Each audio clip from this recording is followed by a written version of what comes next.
As a teacher, you are important for your students. You play a key role in enhancing their media literacy. But how can you do this?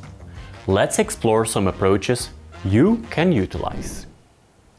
First and foremost, there is no one-size-fits-all approach to teaching media literacy to your students.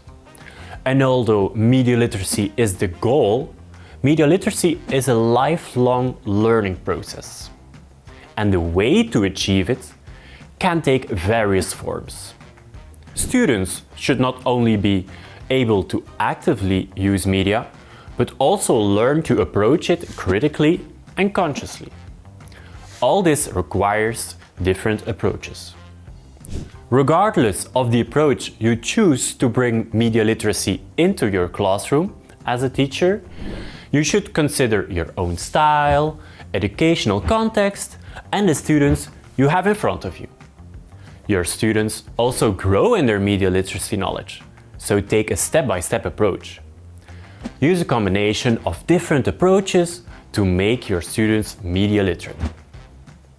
But how do you do that? Let's explore some options. Some teachers start with a question and let students explore it.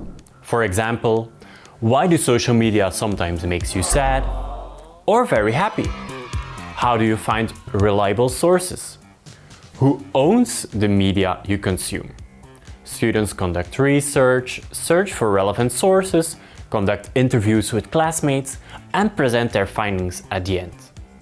This approach develops both their critical thinking and research and presentation skills. You can also start by actively engaging with media production and then reflect on what you have created, both in terms of content and form. Your students can create an advertisement for their favorite product, but for different audiences, showcasing communication skills and persuasion techniques. While the previous example was very technical, media also have a significant impact on our emotions and feelings. Media literacy is about gaining insights into your emotions. Think of hate messages that can have a personal impact on us, but also influence how we perceive certain groups in society, or propaganda that affects our behavior. Social emotional learning is a crucial part of developing media literacy in students.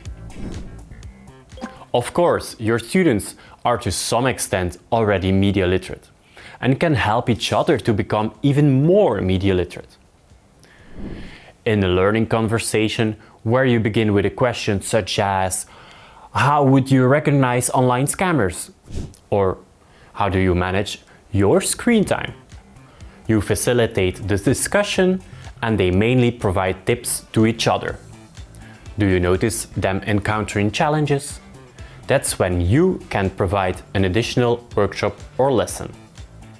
As a teacher, you are the guide to make your students media literate. It's not a one-size-fits-all story, because it's all about combining different approaches. Therefore, explore what is achievable for you and collaboratively build the media literacy of your students and yourself as a teacher.